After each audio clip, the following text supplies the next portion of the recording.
আরে বাবা, আমি একটা উত্তর দিচ্ছি, আমাকে আমাকে আটকাচ্ছেন কেন? আপনাকে তো আমি আটকাইনি, আপনাকে তো ইচ্ছা মতো বলতে দিয়েছি। এবং এখন আমারটা তো শুনতে হবে আপনাকে। আপনি অতি সরলীকরণের জিনিসটা মানে খুবই রক্ত করে ফেলেছেন। এগুলো তো একেবারে ওভার সিম্পলিফিকেশন। এইভাবে ইকোনমি চলে নাকি?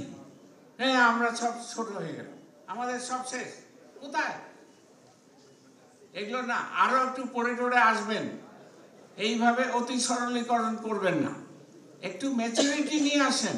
প্রশ্ন যখন করেন আইন পরিবর্তন করতে পারে, সেটাও বলা আছে বক্তৃতায়, সেটাও বলা আছে। সেটা আপনি কবে কখন করবেন সেই ব্যাপারে না, কবে কখন করবেন এরকম হয় নাকি যে আপনি দাঁড়িয়ে প্রশ্ন করলে আপনি কবে করবেন? এটা এরকম হয় না।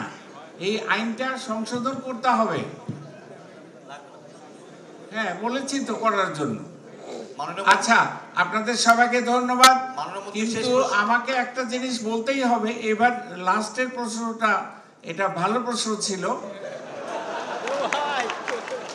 সিরিয়াস প্রশ্ন, কিন্তু আমি দেখলাম বেশিরভাগই হলো খুবই ইম্যাচিওর। পড়েন নাই? এই যে বইটা দিয়েছি আমরা, বইটাও পড়েন নাই। বক্তৃতাটা ওই বোধহয় খবরের কাগজে যেগুলো বেরোবে ওগুলো পড়েছে। আমি খুবই দুঃখিত হলাম আপনাদের লেভেল অফ ম্যাচুরিটি দেখে, খুবই নিরাশ। তো যাক, দুই একজন ভালো প্রশ্ন করেছেন, তো তবুও আমি সবাইকে ধন্যবাদ দিব। আপনারা অনেক ইন্টারেস্ট শো করেছেন, কিন্তু ইন্টারেস্টটা ম্যাচিওর হওয়া দরকার। লেখাপড়াটা একটু করতে হবে, ট্রেনিং এর ব্যবস্থা করা হবে। ওইটা দয়া করে পড়বেন। এটা আমার ইনিশিয়াল রেসপন্স হলো, এটা একেবারেই নন সিরিয়াস প্রশ্ন। ঠিক আছে, এই প্রশ্নের উত্তর দেওয়ার যোগ্য নয়। আমাদের অর্থনৈতিক উপদেষ্টা মাননীয় প্রধানমন্ত্রী উনি বলবেন। আমি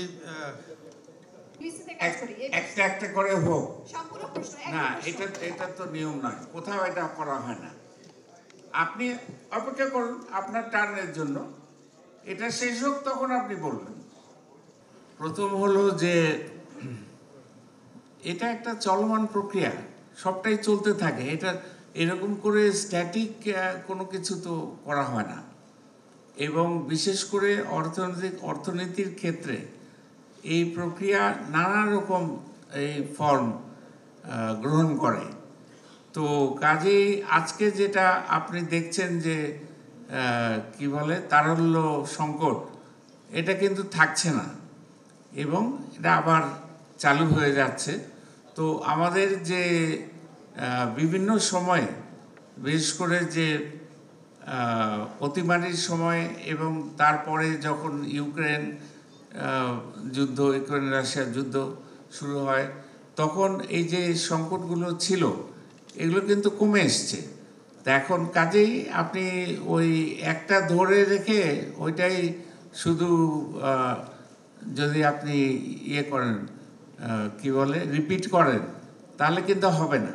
কারণ আমরা এইসব সংকট পার হয়ে এসেছি এবং আমরা তো দেখেছি যে একদম দেউলিয়াতের এই যে আমাদের প্রতিবেশী দক্ষিণ এশিয়ায় শ্রীলঙ্কার যে অবস্থা হয়েছিল, আমরা দেখেছি যে কেউ কেউ বলেছেন যে বাংলাদেশ শ্রীলঙ্কা হয়ে যাচ্ছে, কিন্তু হয় নাই তো।